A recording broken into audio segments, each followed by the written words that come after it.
Hey everyone, today we're going to be going over the JBL Super Carbine. We're going to go from butt to tip. Let's get started. So starting off, the company is called JBL. For those of you that have not heard of them before, they're local to Southern California. They're based out of Oceanside. You can see here. And for those of you that grew up, started spearfishing probably 10 plus years ago, you'll know that JBL was the one, kind of the, I guess, name brand that was sold at Sports Chalet. At least for me, that's where I went for my spearfishing stuff before getting local shops like Spear America, Lost Winds, things like that. So JBL, for those of you that are newer, may not have heard of them, but they are based out of Southern California. Everything is American made, or at least this one is, and I know they put a lot of pride into that. So let's dive in. This is the Super Carbine, or Carbine. This is an entry-level spear gun, and what makes this entry-level is purely cost, mainly. I'll go into the details of the materials and how things are built. I'm not an expert in terms of building spear guns, but I have a general idea of, I guess, what dictates the probability of a more entry-level, cheaper gun versus kind of the higher end. So first one, it's materials. So the barrel is aircraft aluminum, and you might be asking yourself, okay, what's the difference between regular aluminum or some other aluminum versus aircraft aluminum? From the research I could do without getting super detailed into the science, it's highly rust resistant, which is what you want obviously when you're diving in the water. But similar to any other gear, you want to make sure you rinse it well when you're done with the water. So aircraft aluminum for the barrel, nice and light. Pretty much all the weight is coming from this shaft, and this shaft is a 9 32 heat treated stainless steel shaft, and it is, I don't know the exact thickness of it, but it is definitely thicker than, for example, my Pathos sniper roller shaft. This shaft is extremely thick, and you could tell where, let's focus here on the, where you notch your rubbers. They're cut into these grooves, and you can tell this does not come off, but I imagine this is a 6mm thread, because the tip, I'm gonna go back to the rear in a second, but the tip is 6mm for this thread. And again, right there, so you can switch out the tips. I'll go over the tip in a minute, but I'm gonna thread that back on.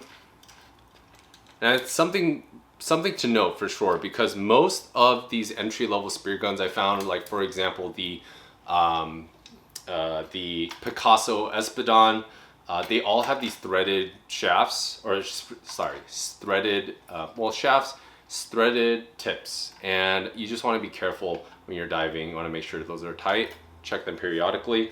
But again, going back to the rear, they're slotted right here versus the shark fin style, which many of you may be used to. And I'm going to show you, or before I show you the rest of the shaft, let's go on to the trigger mechanism. So the trigger mechanism is this plastic housing. It's very kind of cheap sounding and feeling.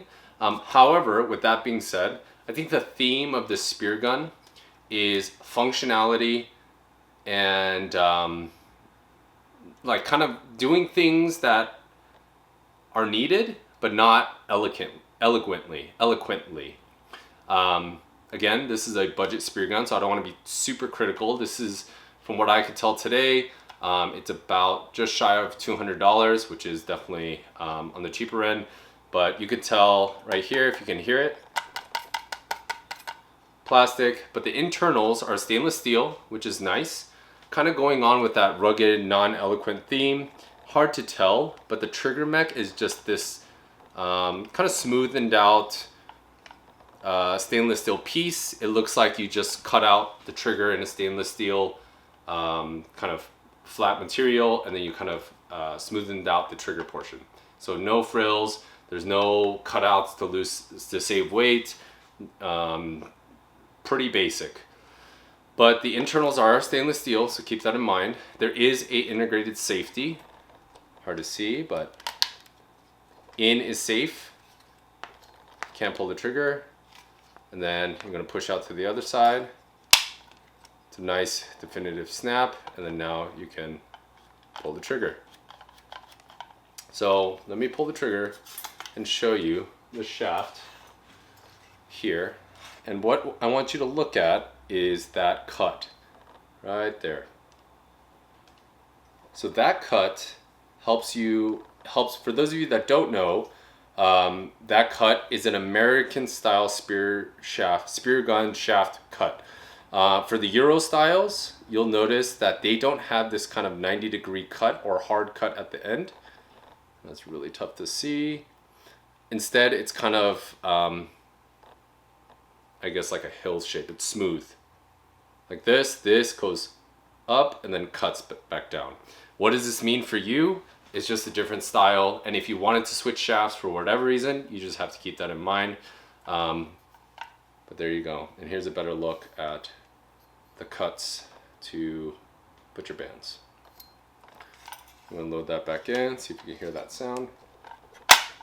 Very definitive. I will say everything, again, my impression is everything is done robustly. It feels robust, but it's not done by any sort of, it's not elegant. I think that's a better word. Anyway, going back to the spear gun, we're gonna move to the muzzle now. The muzzle is kind of this plastic material. Interestingly enough, I don't know if this was done on purpose for, I guess, aiming, but there is, I don't know if you could see that, like a kind of sight, like an iron sight looking piece. I don't know if that was intentional or it's just part of the molding process. Really interesting, but check, I don't know if you could see that very well, but anyway, onto that. We have two bands. These, they call these 1/2-inch Nitto bands. The loops here are stainless, and they're not using any Dyneema or anything like that. You see their metal here. And this is gonna, you can hear this. There's two 1/2-inch bands here. And since this is an American company, even the length, so usually if you look for another Euro gun, it's not in inches, obviously. This is a Super Carbine 33 for this model. And I do know there's one more size up, but I do think this is generally a good size. I would maybe get one more bigger, the largest one for these, if you're just starting out, possible option. But yeah, anyway, back to the muzzle. The rubber is pretty easy to pull, as it should be. You're gonna go inner first. Not gonna load it here, but nice and easy pull. And it's really easy to put the pressure, since the loop is not Dyneema by any means, it's stainless, so you can kind of point it down and kind of ride the shaft all the way down until it clicks in place. And then obviously the outside rubber, so there's inside, outside. Outside rubber is going to go to the furthest back notch, and then the inner rubber, the first notch. Let's see, muzzle wise, there is, I don't know what this is actually called, but it kind of floats along the shaft. This is what keeps the shaft connected to the spear gun. This is connected with some sort of braid. I couldn't get details on this from their website, but if you can see that, this braid right here, and this is what slides and keeps the shaft connected to the spear gun. Typically on a Euro gun, you'll see shark fins at the end, and there will be a hole usually in the last shark fin, and that would link up the Dyneema, braid, what have you, to your reel if you have one, and then go along the shaft and then loop back around. This one, it's connected from the top, so it is a different style. And I think for a beginner gun, you'll see why I think it's a little bit easier to use for something like this. Me personally, I don't prefer it, mainly because anything that can create excess noise, I try to reduce it so you can hear it moving around here. It wouldn't be moving around this much, but I'm just exaggerating for the video. Metal on metal, and also once these are loaded, they should be fine. But yeah, so it goes up here, and then as I showed you before, the tip. This is, you can remove this.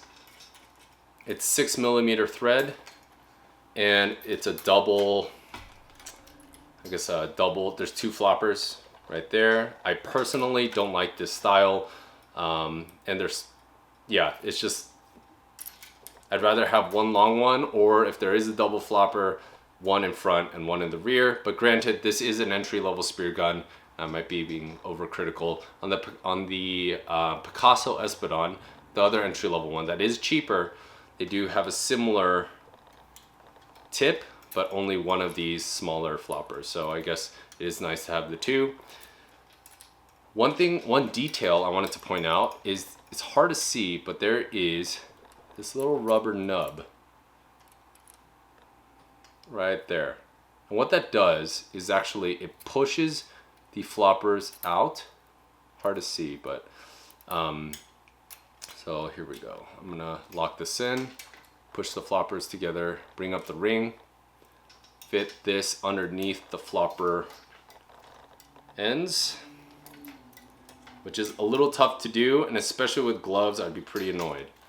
But once it's in, it's very flush. The idea is, spear goes into the fish, and as it does so, it gets caught on this ring, and it pulls this ring, and then the floppers release. And that rubber is meant to expand the floppers upon the ring releasing these. So overall a good system, but if I was in the water, I'd be pretty annoyed trying to reset these. I'd probably just go on without it, but there we go. But once it's in, it's very flush. But yes, let's talk about how to string this spear gun. So again, it's the braid, and you can see that is the only thing connecting this spear gun, or the shaft, to the spear gun itself. Usually, again, the Euro styles, they go from the shark fin in the rear, go to the front, and then you do your wrap. So moving to the wrap, what I found to be the easiest for this system is you actually first make sure it's not tangled by anything, make sure it hangs, and then I like to do is grab one side, and there is a little notch right there. You're gonna put the braid over the notch, and then you're going to grab both, or find both loops that you made, pull tight. Okay, let's do that again. Here, put it in there. Grab both loops, pull tight. And now you have it hooked there, and you have the 2 loops. And once you have the 2 loops, there is a little, similar to the Picasso, no reel, but there is a little kind of cliff here where you wedge the line underneath the barrel here. So I would put my finger through, keep tension, because I found that to be the easiest, and I'd grab my other hand and pull it to the other side, and then bring it down. Like so. And then there you go. And then I'll give you a closer look. Right there.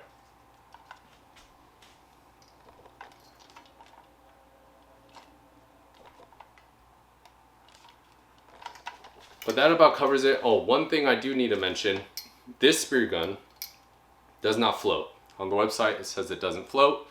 Most spear guns would float. I don't know if that not floating has to do with if the shaft is in, it doesn't float, which is most spear guns. Most spear guns will sink, but they'll stop at a certain point typically. But it does say on the website it doesn't float. I'm assuming it says that because it doesn't.